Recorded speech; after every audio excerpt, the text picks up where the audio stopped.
Alors bonjour, me revoilà. Les gens vont nous suivre, entre autres notre formatrice d'aujourd'hui qui s'en vient.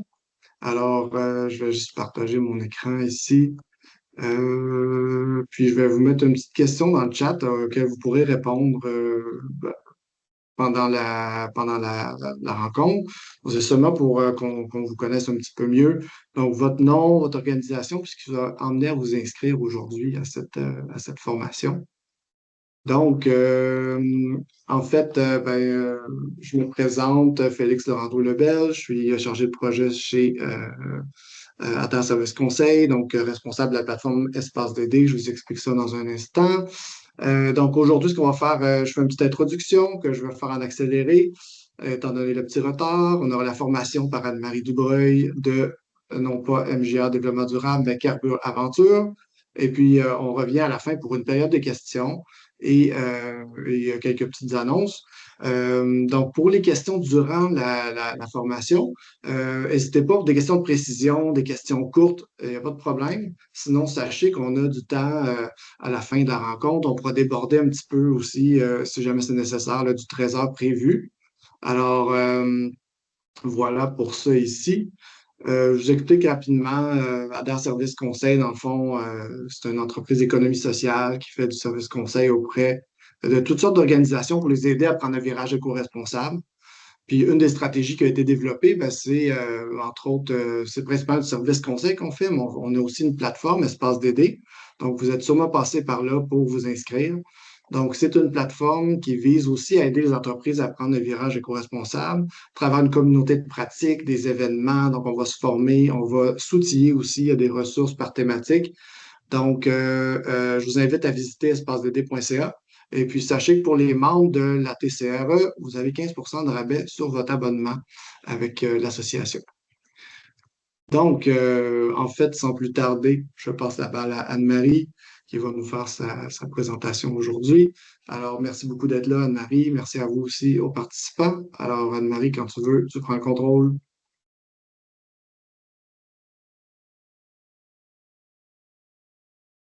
Ah oui, OK. Est-ce Ça que sera ça pas long, je pense fonctionne que comme ça? ouais, je pense qu'il faut que je te Bon. remette comme participante ici. Euh, je sais sûr, mettre en Ben, ça évidence. Oui, fonctionnerait, Félix, si je pèse sur partager, ça va marcher. parfait. Vas-y. Merci. Bonjour tout le monde. On dirait que c'était prévu qu'on fasse un webinaire dans cette journée de pluie.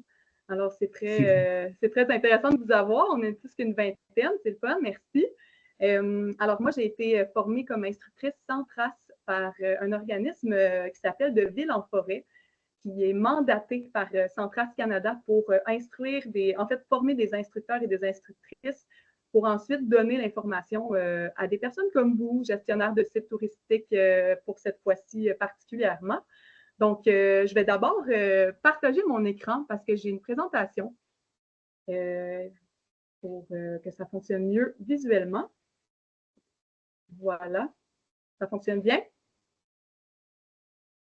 Donc, Oui. aujourd'hui, on va parler du Ouais. plein air éthique et du programme Sans Trace, qui, en général, en fait, c'est pour diminuer l'impact de notre présence dans les milieux naturels. Donc, évidemment, je suis certaine que si vous êtes ici aujourd'hui, c'est que vous avez, soit dans votre travail ou dans votre vie personnelle, ou les deux, un intérêt pour la préservation des milieux naturels.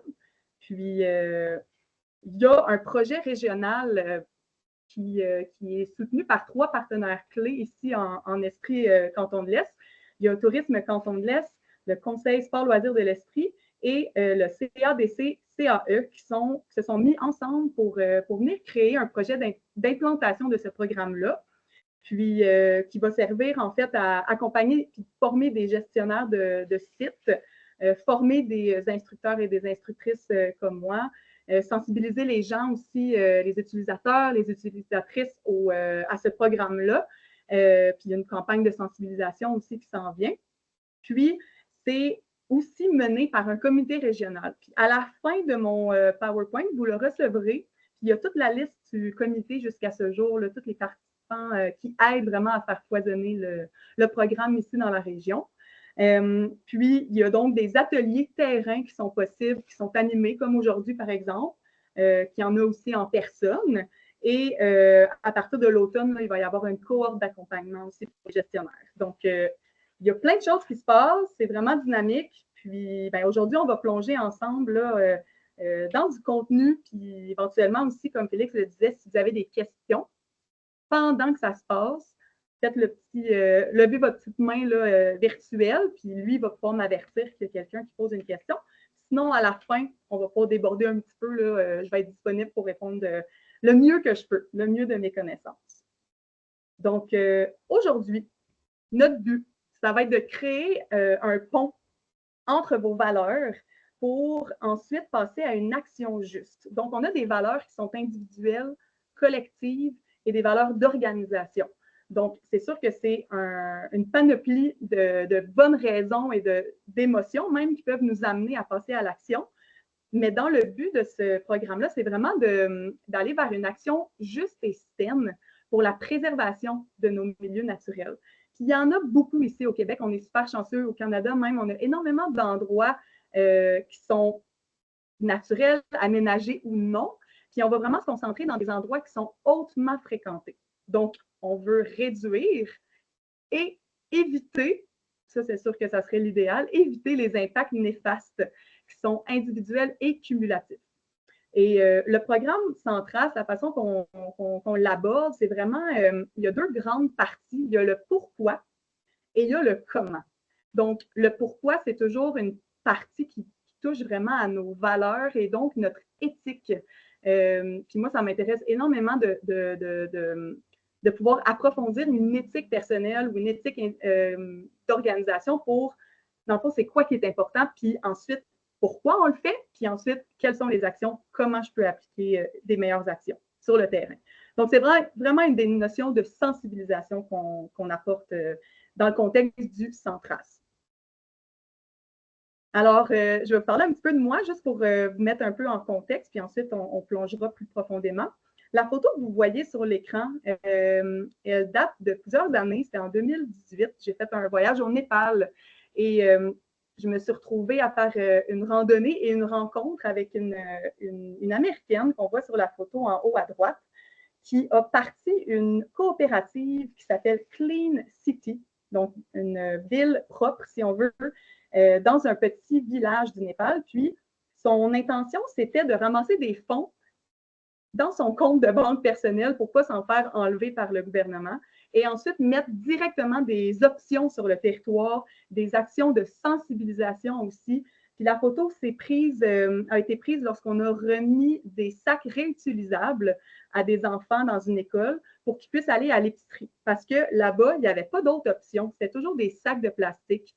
Et on a également peint cette murale-là qui est derrière, qui propose une sensibilisation par rapport aux bouteilles d'eau aussi. Donc, les gens là-bas n'avaient pas nécessairement d'option. Ils devaient acheter de l'eau embouteillée. Ils la jetaient parce qu'il n'y avait pas d'espace pour gérer leur matière résiduelle. À la suite de la photo, il y a eu un immense réservoir d'eau potable qui a été déposé devant. Et donc, les gens peuvent maintenant venir remplir. Ça me fait, moi, me pencher énormément sur la question de privilège. Donc, ici, moi, je ne me pose presque pas la question de j'ai-tu accès à l'eau potable, j'ai-tu accès à des options de gestion de déchets. Oui, j'en ai, mais ça reste que de façon générale, il y a toujours des actions qui peuvent être néfastes si on les accumule une après l'autre. Dans mon travail, je travaille maintenant chez Carbure Aventure. C'est un organisme de plein air qui promouvoit les activités de plein air de proximité, surtout en éducation. Je suis donc, par mon travail, j'ai été instruite pour donner cette formation-là aujourd'hui. Je suis également guide de Shinrin Yoku. Ça, c'est des marches lentes et contemplatives en forêt. C'est vraiment une immersion en forêt. J'accompagne des groupes depuis plusieurs années pour venir se connecter vraiment à notre environnement naturel, puis à comment on se sent quand on est entouré du vivant. Puis le travail qui relie, c'est aussi des ateliers puis des réflexions de groupes que j'anime pour venir conscientiser et expérimenter l'interdépendance de tous les êtres vivants. Fait que ça fit vraiment avec ce qu'on va parler aujourd'hui parce que quand on parle de l'éthique, personnel, ça vient toucher nos valeurs, ça vient toucher qu'est-ce qu'on aime, pourquoi on prendrait soin de quelque chose, c'est parce qu'on l'aime, on veut que ça continue à briller, puis on veut pouvoir finalement continuer à en profiter. Alors, je me sens tout à fait légitime de vous donner cette formation, ce webinaire aujourd'hui. Et aussi, je ne connais pas tout. Il y a énormément de recherches qui ont été faites depuis plusieurs années aux États-Unis surtout, mais je vais du mieux possible aujourd'hui rendre ça accessible puis vraiment à susciter peut-être votre intérêt, du moins une curiosité. Puis, c'est une introduction. On va passer à travers les principes, on va passer à travers quelques notions de l'éthique et faire un petit exercice, un petit jeu ensemble à la fin aussi. Puis après ça, si vous avez des questions vraiment plus profondes, vous allez pouvoir m'écrire par la suite. Là, on va pouvoir échanger pour dans votre milieu personnel, comment vous pouvez l'apporter, ce programme-là. Alors, les 7 principes du programme Sans Trace ne sont pas des règlements et des règles. C'est un cadre de référence. C'est aussi quelque chose qui va toujours dépendre d'énormément de notions. Donc, la petite photo qui est là, je la trouve bien jolie. La personne a pu se questionner, est-ce que je devrais marcher par-ci ou par-là? Est-ce que je devrais faire ci? Mais ça dépend. Il y a beaucoup, beaucoup d'éléments qui font varier nos actions, finalement, puis notre réflexion sur le terrain. Donc, c'est un cadre de référence qui ne dicte pas ce qui est bon ou mauvais, mais encore une fois, qui vient nous rendre plus sensibles aux impacts qu'une simple petite marche en forêt peut avoir. C'est basé sur des données scientifiques, puis comme je le mentionnais, c'est le programme Leave No Trace, donc sans trace, mais l'équivalent aux États-Unis, qui a parti vraiment le bal dans les années 60-70 surtout, et qui se rendait compte que dans les parcs nationaux, il y avait énormément de fréquentation de visiteurs et des visiteuses. Puis, ils voulaient réduire l'impact, diminuer les coûts économiques aussi, puis les coûts sociaux de tout ça. Et ils ont commencé à faire énormément de recherches et ont mis en place 7 principes qui nous permettent de développer une éthique personnelle, qui nous permet ensuite de faire des choix qui sont conscients. Puis le résultat, c'est, comme je disais, prévenir les impacts qui sont évitables et minimiser les impacts qui sont inévitables. Parce qu'en ce moment, moi, je ne veux pas vous dire d'arrêter d'aller en forêt, au contraire, mais le comment puis la façon de faire va faire une énorme différence. Surtout quand vous avez une autorité ou une notoriété plutôt sur un lieu que vous gérez, par exemple une montagne de ski ou un camping, par exemple. Alors, c'est vraiment, ça dépend de l'endroit. Le spectre. La notion de spectre, elle est extrêmement importante dans ce contexte-là parce que, comme je disais, vu que ça dépend, on va toujours essayer de viser la lumière, donc d'aller le plus possible vers la droite, vers le peu ou pas d'impact du tout. Puis je les ai mis au pluriel parce qu'on compte plusieurs impacts. Et comme je disais, ça dépend de plusieurs choses. Donc, ça dépend de notre activité, comment on s'est préparé, la réglementation sur le site, les écosystèmes en place. Donc, si je suis sur une plage, par exemple, ça ne sera pas du tout la même réglementation que si je suis, par exemple, dans des sentiers de vélo de montagne. Donc, ça va vraiment varier et ça varie en fonction de mon groupe. Je peux avoir, moi, comme, mettons, si je suis une guide de plein air, je peux avoir un plus gros impact si on est un petit groupe ensemble plutôt que si on est 50, je ne verrai peut-être pas tout ce qui se passe. Donc, c'est très variable. Puis, ah oui, le but n'étant pas de se rendre, de susciter la culpabilité. Au contraire, c'est vraiment, comme je disais, c'est d'être plus conscient de ce que ça peut avoir comme impact. Parce que des fois, on ne s'en rend même pas compte. Ça se peut qu'on ait toujours fait ça comme ça. On a toujours vu notre mère le faire ou ça fait partie de la culture. Il y a vraiment plein des gros nuages, finalement, qui peuvent obstruer nos connaissances. Donc, c'est pour ça qu'en connaissance de cause, en étant plus sensible, en étant conscient de ce qui se passe, bien, on va pouvoir créer ce pont-là, comme je disais au début, entre nos valeurs puis une action sur le terrain. Est-ce qu'il y a des questions jusqu'à présent avant qu'on plonge vraiment dans la présentation des 7 principes?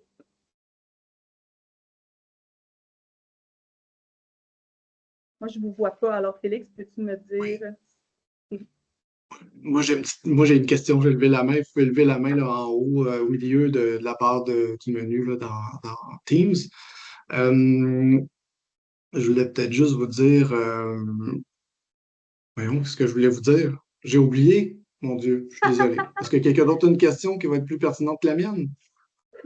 Je réfléchis à trop de choses en même temps, là. Désolé. Pas de problème. Bon, mais je pense que si ça va, on continue. On Ça m'est continue. revenu, par exemple, juste vous dire que l'événement est enregistré. Il sera disponible aussi là, gratuitement. Je vais vous envoyer à tous les participants là, ce webinaire, dans le fond, avec Mhm. quelques liens supplémentaires pour votre information.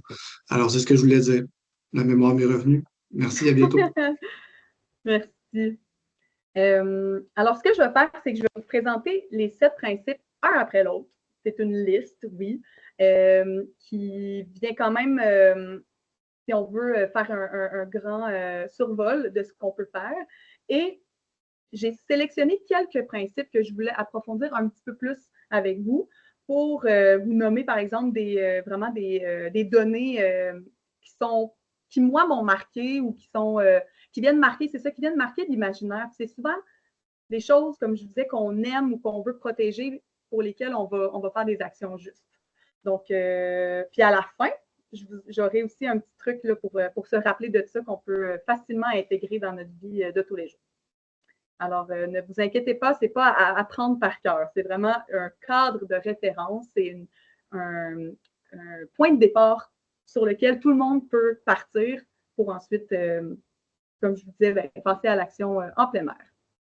Alors, première étape, c'est de se préparer et de prévoir. Donc, c'est évidemment très large comme principe et il retouche tous les autres principes. Donc, j'aurais pu le nommer à la fin parce qu'on va venir préparer finalement le matériel qu'on aura besoin. Ça va venir impacter toute notre façon d'aborder notre séjour ou notre façon d'aménager un endroit. Donc, le matériel que j'emporte. Ensuite, de connaître les règlements et les particularités d'un site. Est-ce qu'on a le droit de faire un feu? Est-ce qu'on a le droit de faire du hors-sentier, par exemple? Ensuite, de vraiment connaître quelle est la fréquentation dans le choix des lieux. Donc, si je vais à un endroit qui a énormément de fréquentation, ben, c'est sûr que je participe au cumulatif qui peut être plus néfaste là, à la longue. Puis, savoir s'orienter aussi, ça vient dans le principe de se préparer. Je vous ferai une petite anecdote après, qui est en lien aussi avec la météo pour se préparer. Puis, la gestion des déchets, par exemple, si je pars en camping, ça c'est un exemple vraiment personnel, ben, je pars en camping ou en randonnée, par exemple, puis j'ai des déchets de mon lunch, ben, j'ai prévu un petit sac où j'ai prévu les rapporter. Donc, je me gère. C'est dans cette préparation-là. Puis un exemple concret qui est déjà arrivé, c'est un homme qui est parti en randonnée seul et sa forme physique était correcte et il a choisi une randonnée avec des petits refuges qui étaient super escarpés et plusieurs jours même de randonnée. Puis, à un moment donné, il n'avait pas regardé la météo, il était mal équipé, il y avait juste une paire de souliers aussi. Et il y a eu un énorme déluge. Il s'est donc foulé la cheville pendant sa randonnée. Il ne s'est pas rendu à son refuge. Ça a fait en sorte qu'il a dû appeler les secours. En fait, il y a quelqu'un qui l'a croisé, qui ont appelé les secours. Et il y a une équipe d'environ 8 personnes ou 10 personnes qui sont arrivées, qui ont dû marcher dans les sentiers avec tout leur équipement de premiers soins, si on veut. Et étant donné qu'il y avait énormément d'eau, c'est venu défaire vraiment les sentiers, ça l'a défait, ça l'a augmenté finalement l'impact là, sur le sentier. Ils ont dû marcher à l'extérieur, à essayer de s'orienter. Fait que c'est une façon d'illustrer que parce que la personne, c'est un accident, on s'entend, mais parce qu'il n'a pas bien prévu son matériel, la météo, peut-être qu'il aurait dû attendre quelques heures avant de repartir.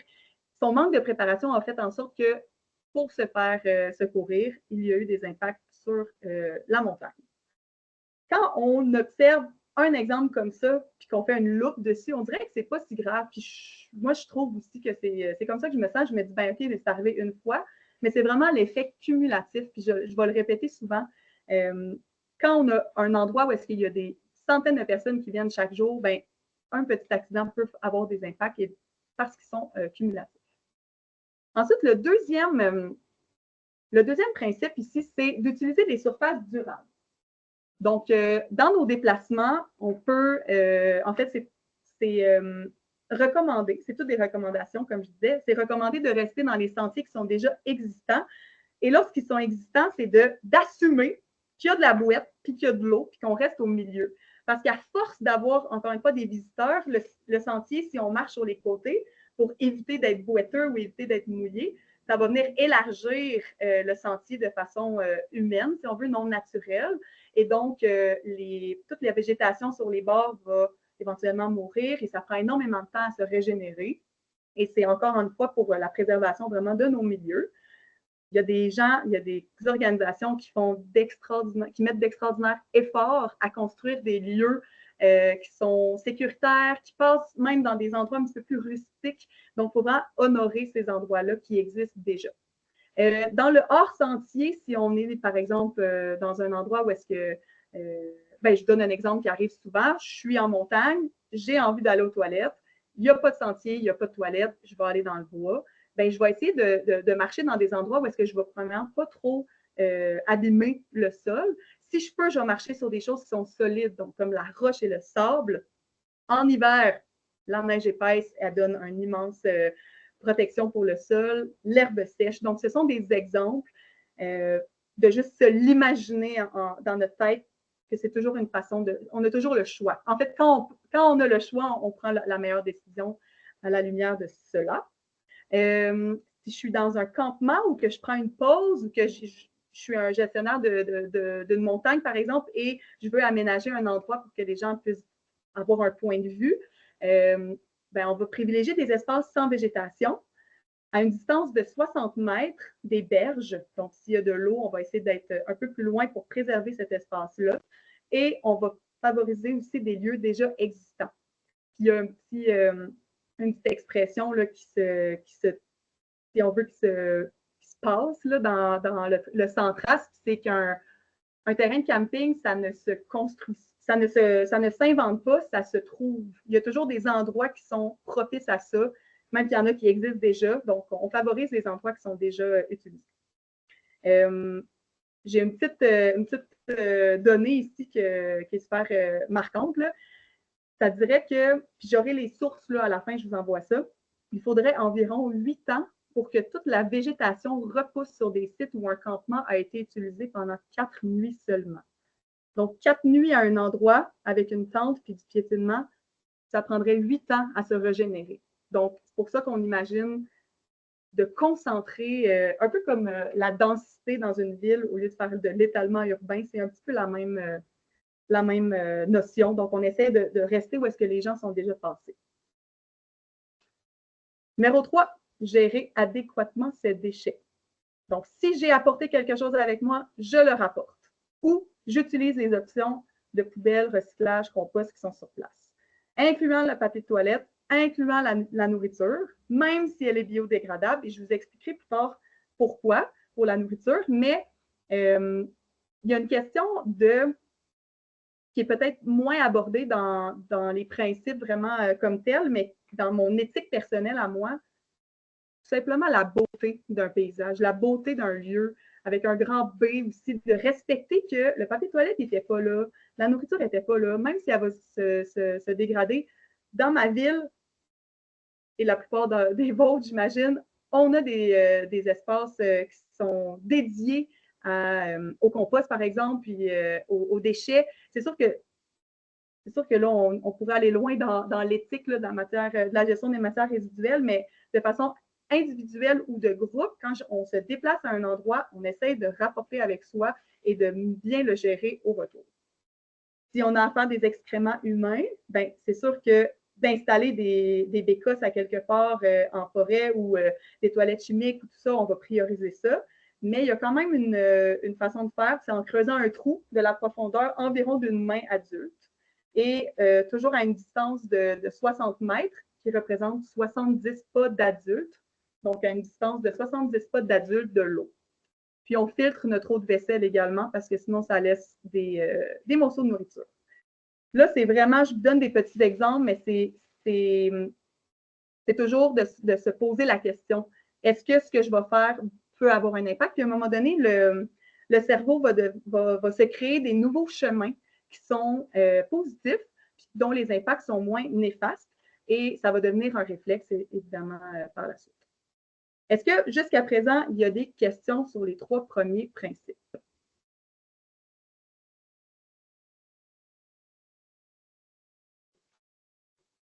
J'en vois pas vraiment pour le moment. Je regarde vite fait le chat. Mm-hmm. En tout cas, c'est très clair, Anne-Marie, puis tes données et tes exemples sont très éclairants. Merci, Aurore. Alors, je peux poursuivre? Les gens gardent toutes leurs questions pour la fin, Anne-Marie, ça doit être ça. Oui, on en profite à la fin, c'est bien correct. Le numéro 4. Pardon? Je n'hésitez pas à lever la main, même en cours de chemin. Anne-Marie, vous tend la perche quelques fois, mais si vous avez une question brûlante, n'hésitez pas à lever votre main. On va regarder ça. Voilà, merci à toi. Excellent. Donc, numéro 4, ça dit de laisser intact ce qu'on trouve. C'est super général, la phrase, et c'est pour ça que je vais le décliner un petit peu avec vous. Il y a 2 grandes, en fait, je dirais même 3 grandes bulles à ce principe-là. Le premier, ça concerne les éléments du patrimoine sur place. Donc, si on arrive dans un endroit où on achète même un territoire, où on est gestionnaire d'un territoire, puis qu'il y a des éléments de patrimoine, des artefacts, n'importe quoi qui étaient là finalement avant qu'on arrive, puis qui font partie du paysage, qui font partie de la nature, si on veut, qui font partie de l'environnement à ce moment-là, on les laisse sur place. On peut les déclarer, c'est certain, pour faire des recherches au besoin, comme ça a été le cas beaucoup dans le coin de Bishop, là, avec croisement de la rivière Saint-François, il y a énormément d'artefacts de peuples autochtones, et donc, il y a des recherches qui sont faites, mais monsieur, madame, tout le monde, si on veut, on est invité à ne pas les ramasser parce qu'on peut avoir un impact si on creuse. Donc, l'autre bulle, ce serait par rapport aux éléments de la nature. Laisser les éléments de la nature dans leur état d'origine. On peut cueillir un bouquet de fleurs. C'est certain que c'est magnifique, mais de cueillir toutes les fleurs d'un champ ou de cueillir tout ce qu'on retrouve sur notre passage parce que c'est beau et qu'on veut le ramener à la maison, il y a quand même, encore une fois, une réflexion à avoir, se poser la question pourquoi je le veux, à quoi ça répond comme besoin. Et si on veut aller plus loin là-dedans, moi j'ai un exemple que celui-là, particulièrement ce principe-là, moi, il me met beaucoup au défi dans mon travail parce que j'amène plein de groupes, surtout des jeunes en forêt. On fait des activités de construction d'abris. On fait des activités de land art, c'est-à-dire d'art avec les éléments de la nature et plusieurs autres. Puis, il me revient toujours en tête, laisser intact ce qu'on trouve, mais il y a clairement un petit sacrifice à avoir. C'est là que, tout à l'heure, je vous en parlerai de la zone de sacrifice, là, mais c'est toujours important de l'avoir dans notre réflexion, étant donné que ça ne sera jamais bon, ça ne sera jamais parfait, ça ne sera jamais sans impact parce qu'on veut continuer à être en connexion avec le monde du vivant. C'est juste de limiter. Donc, par exemple, à la base plein air André Nadeau, je suis une guide qui travaille là-bas souvent parce qu'on est gestionnaire du lieu. Et on a un endroit dans la forêt qu'on appelle la forêt magique. Et c'est le lieu qu'on va prioriser, qu'on va privilégier lorsqu'on va faire des activités avec nos jeunes, avec les enfants et les ados, et même les adultes, pour venir construire les abris. Donc, tout le reste du territoire, si on y va, on va être vraiment plus frileux à l'idée de récolter le bois et de construire et tout ça. On va vraiment se concentrer dans un endroit pour continuer quand même cette connexion-là. Mais à la fin de notre activité, on fait défaire nos abris. Donc, c'est juste on fait défaire pour plusieurs raisons, puis ça on se fait ostiner souvent. Là, les gens on est attachés à ce qu'on fait. C'est normal. Donc, le troisième point là, qui est écrit, éviter de construire des structures ou de creuser. C'est normal de vouloir construire des choses. On veut laisser notre trace. On est des humains sociaux. On veut se rassembler. On veut être confortable. On veut avoir une maison, etc. C'est pour ça que les villes existent maintenant. C'est qu'on a finalement extrait des ressources et on a construit tout ce dont on avait besoin pour vivre, finalement, pour un confort. Mais quand on est dans un endroit où est-ce qu'il y a des centaines et peut-être même des milliers de personnes qui viennent à chaque jour, on essaye quand même de laisser ça un petit peu plus dans son état naturel, puis ça recoupe aussi avec un des principes qui est de respecter les autres utilisateurs. Et finalement, l'autre grosse bulle de ce principe-là, c'est la propagation des espèces exotiques envahissantes qui sont très présentes partout, que ce soit par l'eau, si on est dans une embarcation sur un lac, que ce soit des petites graines de plantes qui vont se coller à la boue sur mes bottes et que je vais transporter, qui peuvent même se transporter sur 5 km de loin. Mon animal domestique que je transporte va pouvoir avoir même lui aussi des petites semences qui se cachent dans son pelage et donc le transporter ailleurs. Et ça va très vite. Et ça va très vite et ça dégrade énormément le territoire. On le voit déjà beaucoup là, sur la qualité de l'eau. Mais l'autre fois, j'ai vu quelque chose d'intéressant. J'étais allée nager au lac Massawippi. Et moi, l'année passée, j'ai attrapé la dermatite du baigneur à ce lac-là parce qu'il y avait énormément de bernaches et dans leurs excréments, il y a un petit parasite qui vit et donc qui s'est attaché à mon corps et ça m'a fait des démangeaisons extrêmes. Mais moi, nager, ça fait partie de mes bonheurs de la vie. Puis de m'empêcher, l'idée de m'en empêcher, ça n'a pas de bon sens. Je me suis dit, ça prend des options. Fait que j'ai changé de plage, j'ai changé d'endroit où il y avait moins de monde. Et à cet endroit-là, il y avait un petit kiosque. Je ne me rappelle pas du nom, mais ici en esprit, là, à North Atlee, et la personne offrait un service de nettoyage de paddleboard, de nettoyage de kayak, de nettoyage de canot, pour vraiment s'assurer. Donc, il y a une option pour vraiment s'assurer de ne pas transporter les espèces exotiques envahissantes d'un point d'eau à l'autre. Donc, c'est un petit exemple de mon vécu. Puis, à chaque année aux États-Unis, il y a environ 138 milliards de dollars qui sont investis pour la gestion des espèces exotiques envahissantes. Donc, même économiquement, il y a un énorme coût. Ça, c'est juste aux États-Unis. Je n'ai pas parlé du Canada, on n'a pas les données, on n'a pas parlé du monde non plus. Mais moi, ça m'a marqué quand j'ai appris ça. Voilà pour le numéro 4. Minimiser l'impact des feux. Regardez la dernière ligne. Se questionner sur la nécessité. Récemment, avec ma collègue Noémie à Carbure Aventure, on a eu une discussion par rapport à la nécessité d'un feu. Quand on est en camping, il y a des endroits, il y a des emplacements, donc on va les utiliser. Si on a à cuisiner, ben si on veut, c'est encourager de prioriser un réchaud de camping. Mais pourquoi? Il y a plusieurs raisons. Puis il y en a une qu'on n'avait même pas pensé nécessairement, puis ça a été super intéressant de s'y pencher. On a une personne dans notre entourage qui collabore avec nous qui nous a dit, moi, quand il y a un feu de camp, je ne peux pas être là parce que j'ai des problèmes respiratoires. Donc, dès qu'il y a de la fumée qui vient d'un feu, que ce soit à l'intérieur, même dans une maison, elle est très sensible, mais surtout dans les feux de camp, elle ne peut pas être dans son bien-être à elle, donc elle doit s'éloigner. Et c'est certain que c'est super le fun par un feu de camp, c'est normal. Ça nous réchauffe, ça donne la nourriture, en fait, ça fait chauffer, ça nous éclaire, c'est réconfortant, on se raconte des histoires, etc. Puis même pour la survie humaine, c'est super important. Mais ça peut avoir un impact fort, autant chez l'humain, mais aussi sur l'environnement. Donc, si on fait un feu, il faut vraiment s'assurer d'être sur une surface durable, de contrôler la grosseur du feu également, de s'assurer qu'il est complètement éteint et qu'il n'y a aucune petite étincelle à la fin, parce que des feux peuvent prendre dans le sol à cause des petites racines et ça peut être très, très, très grave comme impact. J'ai entendu une petite clochette. C'était-tu une question par hasard ou je continue?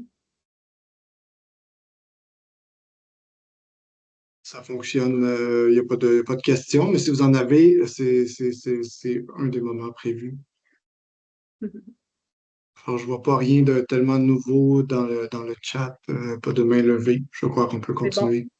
Parfait. Puis en rouge, je l'ai mis en évidence. On doit toujours, ça je pense que c'est pas juste le programme sans trace, mais vraiment de façon légale, là, regarder les règlements du site, où est-ce qu'on prévoit faire un feu, et également les indices de danger là, qui sont émis par la SOPFEU pour voir si ça a un impact, ben, si on est dans une zone de danger ou qu'on aurait le droit, si on veut, de faire un feu. Alors, c'est sûr que le feu, ça touche pas tous les sites où est-ce que vous êtes, mais dans votre pratique personnelle, ça peut quand même venir jouer un grand rôle dans votre expérience. Le numéro 6 et le numéro 7 se ressemblent. En fait, c'est le respect du vivant. Le numéro 6, c'est le respect de la vie sauvage. Donc, on parle des animaux, on parle des plantes, on parle même des champignons, toute la famille des fungus. Donc, ce qu'on propose, c'est d'observer les animaux de loin, d'éviter de les nourrir, les animaux, parce que ça va avoir un impact sur leur santé, leur comportement, les prédateurs aussi. C'est sûr qu'on pourrait s'imaginer que ça n'aura pas un gros impact, mais un animal qui n'a pas accès à des noix, par exemple, une sorte de noix dans son environnement, va potentiellement avoir des problèmes gastriques. Il va changer son comportement, il va devenir dépendant, il va devenir de moins en moins stressé. En fait, ça va créer un stress, mais il va devenir de moins en moins nerveux et en mode survie à l'approche des humains. Donc, il va devenir une cible potentiellement plus grande pour ses prédateurs parce qu'il va il va avoir changé son comportement, si on veut. Puis, il y a énormément de données là-dessus. Je pourrais vous en nommer plein, mais là, je vois que le temps avance et je vais être capable de tout passer à travers. Puis, la dernière partie, c'est se responsabiliser avec son chien. J'ai dit son chien, mais on peut nommer n'importe quel animal domestique. Donc, les excréments, on les ramasse, que ce soit en ville ou en plein air, c'est certain, c'est priorisé quand même. Ça, c'est encore une fois, c'est le cadre de référence, là, ce que je vous nomme, mais de façon éthique. La beauté, aimer un endroit, prendre soin, ça fait partie de la réflexion. Et si on laisse aller notre chien hors sentier, ben, c'est d'être conscient qu'il peut lui devenir une source de stress énorme pour certains animaux. Puis je ne vous dis pas de ne pas emmener de chien en nature, au contraire, mais il y a une façon de le faire. Et je vous invite à en prendre connaissance. Et finalement, notre dernier, et non le moindre, parce que ça nous concerne directement, c'est de respecter les autres utilisateurs et utilisatrices. Donc, en faisant preuve de courtoisie. Des fois, en montagne, il y a une marche à suivre qui est un peu non écrite, si on veut, même qu'il y a des endroits qui les écrivent, en fait. C'est si on est en train de monter un sentier puis qui est étroit, les personnes qui montent ont priorité. Donc, les personnes qui sont en train de descendre sont un petit peu moins dans le feu de l'action. C'est moins difficile, si on veut, au niveau physique et d'énergie. Donc, on se tasse pour laisser les personnes qui montent. Fait que ça, c'est une des façons de le voir dans la vie de tous les jours. Mais faire preuve de courtoisie, c'est aussi dans l'inclusion. Donc, si on est gestionnaire d'un site, c'est de commencer à penser si on a des améliorations à faire au niveau de l'inclusion pour les gens et soi-même, parce que tout le monde presque peut être touché par ça, mais qui avons une situation de handicap qui soit temporaire ou permanente. Donc, voilà, de vraiment respecter toutes les personnes qui peuvent être là. Laisser toute la place au son de la nature. Ça, c'en est un que je trouve personnellement très important. Moi qui amène souvent des gens en forêt venir se connecter à leur sens. S'il y a quelqu'un qui vient avec une radio ou de la musique, oui, ça va être temporaire parce que la personne va partir, mais moi, je me dis souvent, bon, ça m'a dérangé un peu, mais je t'inviterais donc bien à l'éteindre pour en profiter, tu sais, à vraiment profiter de ça. Puis ça vient me toucher personnellement très profondément. Donc, moi, quand je suis en nature, c'est sûr que je ne le fais pas. Donc, je mettrais des écouteurs au besoin. Une autre façon de respecter les autres, c'est de devenir des ambassadeurs et des ambassadrices de nos expériences. Donc, si on est un camping ou une montagne de ski ou peu importe, on pourrait prendre des photos de nos utilisateurs et utilisatrices et les publier sur nos réseaux sociaux, ou on pourrait le faire à titre personnel aussi. Puis on peut essayer de promouvoir des comportements qui sont adéquats, qui sont positifs pour la nature également. Et dans la façon d'intervenir sur le terrain aussi en étant ambassadeur, sans donner de culpabilité aux gens, mais vraiment de questionner, d'informer, de donner des options. Ça fait partie de ce principe-là. Puis la dernière chose par rapport à ça, c'est de réfléchir à nos privilèges. Il y a des lieux dans le monde que le concept de plein air, ça n'existe pas. Par exemple, j'ai des amis qui sont colombiens et colombiennes, puis quand ils sont venus à Sherbrooke, ils ont commencé à faire des activités de plein air. Puis pour eux, ça n'a pas de bon sens. Ils vivent dehors tout le temps. Eux, les déplacements se font dehors. La vie courante est à l'extérieur également. Puis même que d'aller en camping à quelque part, ce n'est pas nécessairement recommandé pour toutes sortes de raisons, que ce soit des humains ou des animaux qui sont un peu plus à risque, si on veut.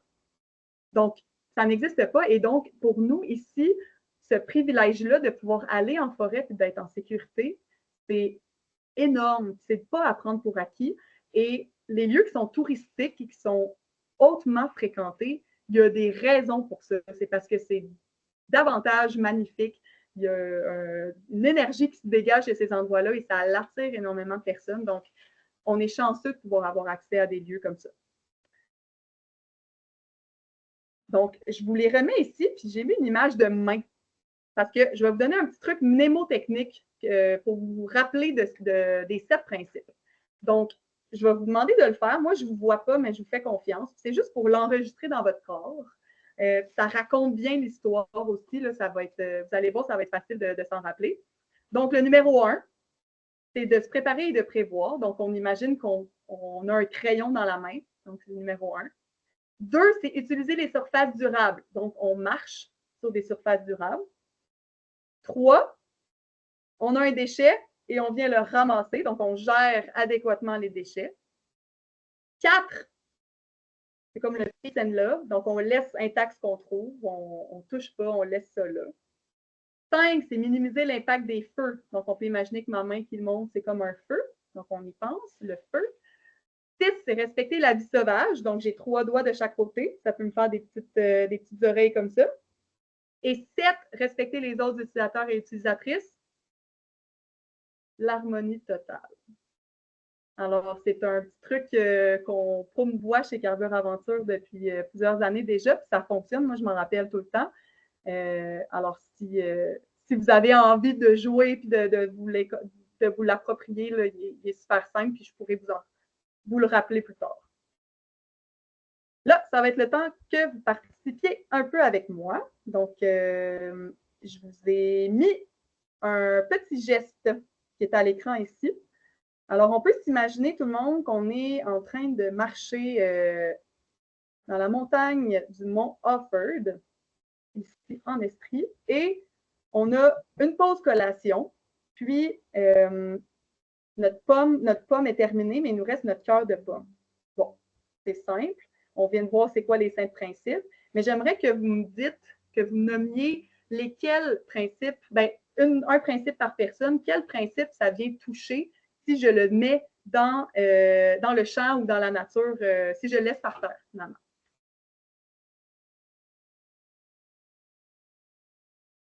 On dit laisser intact les endroits où on est. Donc, la pomme n'était pas là en arrivant, elle ne va pas être là en repartant non plus. Excellent, merci. Quoi d'autre? Le respect des animaux, parce que ça peut les attirer.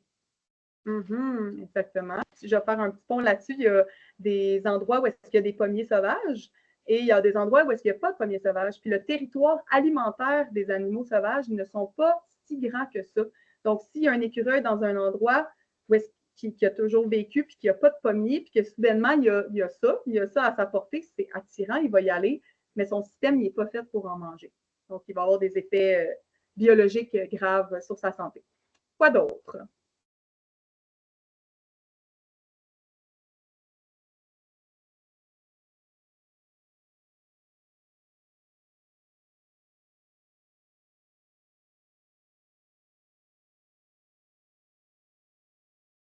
Je peux peut-être vous donner un indice. Ça peut toucher à tout, à tous les principes finalement.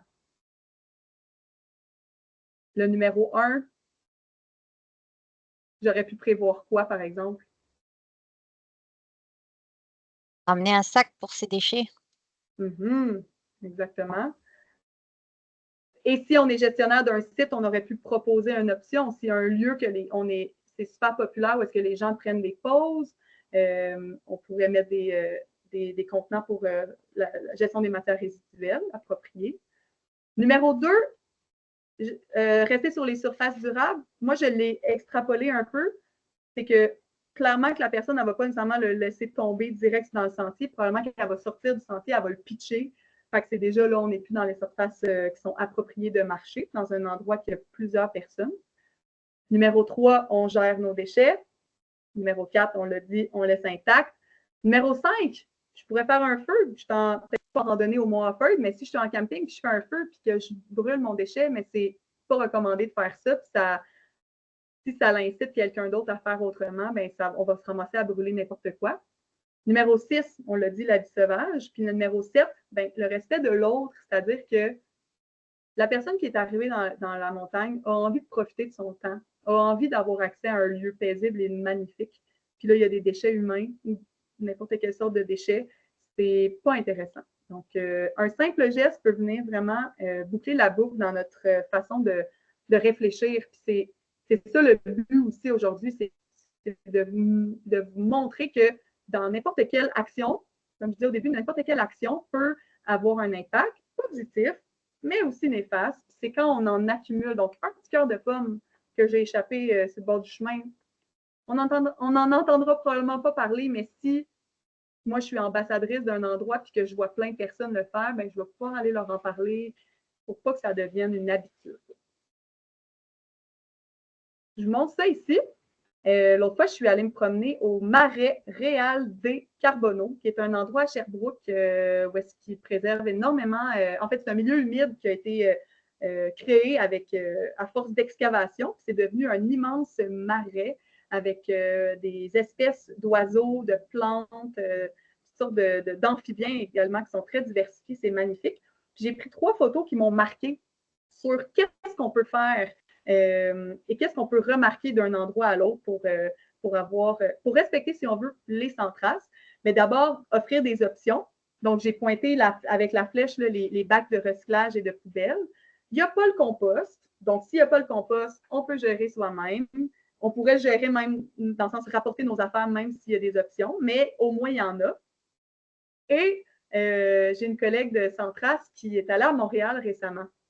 Puis au Vieux-Port, il y avait des poubelles qui débordaient de déchets. Puis dessus, il y avait une affiche qui était écrite « Si cette poubelle ou si je déborde, ne jetez rien, ne jetez rien dans cette poubelle finalement. » Mais il y avait quand même des déchets partout. Fait qu'on prend pour acquis, encore la notion de privilège peut-être, on prend pour acquis qu'il y a quelqu'un qui va être payé pour ça, que c'est la responsabilité de l'autre, que c'est pas grave, c'est sur du béton. Mais dans l'optique de prendre soin de l'environnement, c'est pas juste où est-ce qu'il y a des arbres, mais c'est vraiment notre milieu de vie. Donc, évidemment, ben, ils disent sur la pancarte, si on fait des déchets, on est passible d'amende de 100 $. Au Canada, on n'est pas énormément punitif comme ça. Aux États-Unis, c'est plus fréquent. Dans les parcs, il va y avoir c'est tellement grand, il n'y a pas d'agents de conservation de la faune, par exemple, qui sont partout, donc ils ne voient pas tout. Et dans leur culture, c'est plus si on veut, imbriqué qu'une action égale une punition. Mais on en a quelques-unes quand même au Canada. Donc, voilà. Ça dit aussi de nourrir les oiseaux. C'est super clair, c'est rouge. Ensuite, dans une seule pancarte, dans quelques mots, on indique un pourquoi et un comment. Donc, conserver l'environnement, c'est le pourquoi que l'endroit promeut le plus possible. En faisant comment? En demeurant sur les sentiers. Donc, c'est super simple. Et la dernière affiche qui n'est pas si claire, mais qui était quand même intéressante, ça permettait d'informer et de sensibiliser les utilisateurs et utilisatrices en parlant d'une loi qui existe sur la conservation et la mise en valeur de la faune en indiquant plusieurs interdictions, finalement. Donc, c'est physiquement disponible. C'est sûr qu'éventuellement, s'il y a juste des pancartes, juste des informations comme ça vient brimer un peu la beauté, mais au moins, il y a l'information qui est disponible. C'est toujours une question d'équilibre. Donc, on essaie de trouver l'équilibre. je reviens encore à l'impact, pas à l'impact, mais à la notion de spectre de tout à l'heure. Ça se peut qu'on se déplace, ça se peut qu'on soit pas, qu'il n'y a pas de perfection, c'est ça que je veux dire. Il n'y a pas de perfection. C'est toujours de prendre le temps de se positionner, de faire preuve d'éthique personnelle, même d'organisation et même collective, pour se dire qu'est-ce qu'on peut faire de différent ou qu'est-ce qu'on peut faire de mieux, toujours en essayant de respecter aussi nos ressources, de respecter notre rythme, de respecter la culture en place pour pas évidemment perdre tout le monde puis de devenir des gens qui sont culpabilisateurs. C'est pas le but du tout. Et je veux vous parler aussi de la zone de sacrifice. J'en ai un petit peu parlé tout à l'heure. Dans mon cas, la zone de sacrifice, dans mon exemple, c'était physique. Donc, il y avait une zone de sacrifice, c'était un lieu à la base plein-air qu'on a déterminé qui allait être la zone d'exploration pour les constructions d'abris. Mais la zone de sacrifice, ça peut être aussi à l'intérieur de moi. C'est-à-dire que si je ne suis pas capable de passer à l'action, mettons, je me dis, OK, là, c'est sûr qu'on se fait un feu ce soir, il fait froid, il n'y a pas de lumière, on n'a plus de butane dans notre petite bonbonne pour notre réchaud. On se fait un feu, parfait, on a trouvé que c'était nécessaire. Bien, la façon que je vais le faire, là, je vais respecter le sans trace. C'est vraiment d'aller dans la réflexion, puis de faire confiance aux gens. Moi, je fais confiance aux humains qu'on est capable, si on est sensible, si on est proche de nos émotions, on reconnaît ce que l'on aime, on va pouvoir trouver notre équilibre là-dedans. Ici, c'est un code QR que je vous invite à scanner avec votre téléphone si c'est disponible. Puis, vous allez voir, ça va être simplement d'entrée une réponse à la question qui est écrite. Puis, on va voir apparaître les réponses de tout le monde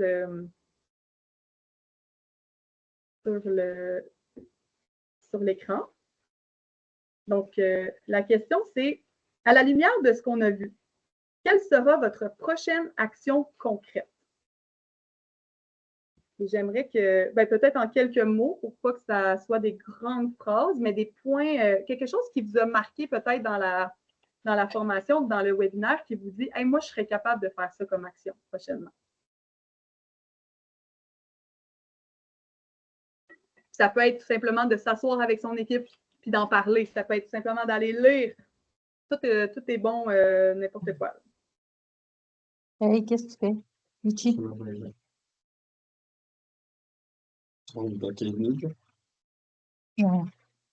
C'est mon projet, regarde.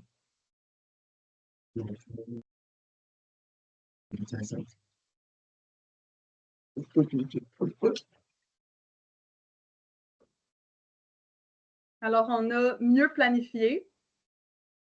Il y a quelqu'un qui a écrit de ramener ses déchets organiques, de rapporter tous les déchets aussi, d'en parler à mon équipe, de poursuivre la réflexion, de garder mon cœur de pomme, de partager l'information. Effectivement. Donc, on en vient à voir qu'il y a une panoplie d'actions qui est possible, puis que tout le monde ensemble, on va faire une différence. Donc, assumer la bouette, j'aime ça. Rester au milieu du sentier, améliorer ma préparation, partager le webinaire, allez-y. Sensibiliser les marcheurs, effectivement. Ça va être intéressant aussi dans le chat de voir vous êtes dans quel milieu. J'ai bien hâte de voir ça pour. J'avais une idée de qui vous étiez quand même avant de faire le webinaire, mais de le revoir avec vos actions concrètes, là, ça va être intéressant.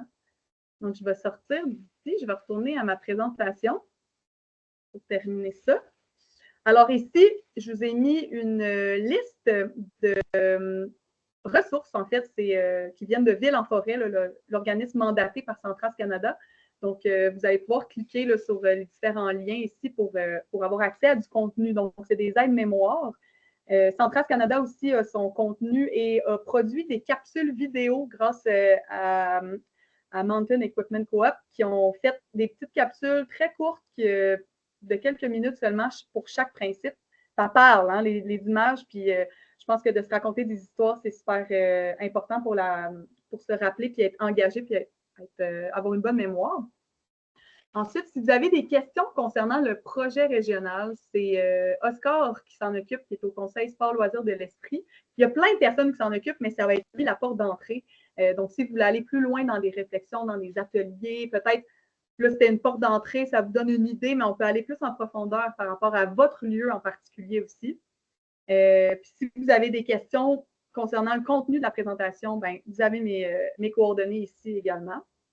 Et ça, c'est un petit rappel là, qui a été créé par De Ville en forêt que j'aime bien avec les images. Vous l'aurez. Finalement, les membres du comité régional là, qui sont tous identifiés ici. Donc, cette présentation-là, je vous l'enverrai par via Félix, je crois. Alors, il est exactement 1 heure. Ça ressemble à ça pour le contenu pour le moment. Puis, je serais vraiment intéressée de savoir s'il y a des questions, des réflexions. Il y a Aurore. Juste oui, avant, Ouais. avant de passer à ça, j'aurais peut-être juste quelques petites annonces rapidement. On pourra prendre OK. du temps après pour la réflexion. À moins que tu aies quelque chose à dire sur la démarche régionale ou. Oui, c'était en lien avec ça. Profitez avant que tout le monde parte au niveau de la démarche régionale, justement de cet été là, vous êtes plusieurs organismes ou personnes intéressées là par ce webinaire là du Centras. Il y a des ateliers de formation et de sensibilisation qui sont offerts dans le cadre du programme régional. Donc Oscar là qui centralise toutes les demandes. Donc si vous avez une volonté là dans vos milieux d'avoir un atelier de sensibilisation un peu comme ce qui s'est donné aujourd'hui ou ce qui peut être plus précis, ben faites-en la demande et c'est gratuit pour les employés et les gestionnaires de sites. Et puis une petite participation payante si vous voulez que ce soit un atelier qui est de sensibilisation à vos visiteurs là. Donc pour ceux qui ont des sites où il y a du monde qui viennent. Voilà. Merci beaucoup, Aurore. Donc, peut-être juste pour vous dire qu'on est pas mal à la fin de la saison d'événements à Espace DD. On va recommencer plutôt à la rentrée en septembre.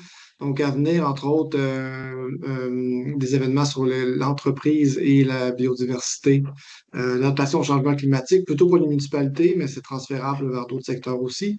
Puis, accessibilité et tourisme, qui risque d'être quelque chose qui vous intéresse avec Kéroul. Donc, c'est les événements qui s'en viennent.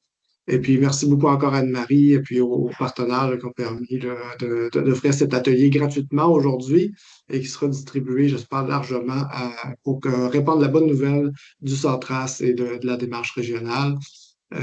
Donc, on serait rendu maintenant à cette fameuse séance de questions. Alors, si vous voulez, de toute façon, au montage, je vais couper probablement la période de questions. Donc, n'hésitez pas là, à poser vos questions à Anne-Marie. Puis, on peut rester encore là, une dizaine de minutes, probablement 5-10 minutes, si vous avez des questions, il n'y a pas de problème. Je vous remercie de votre participation. Puis, je vous dis au prochain événement où on se croise dans un sentier à quelque part. Merci beaucoup. Merci tout le monde. Ça peut être pas des questions, mais aussi des ajouts, des précisions, des commentaires ce que vous faites déjà aussi dans votre milieu. Moi, je suis assoiffée de savoir.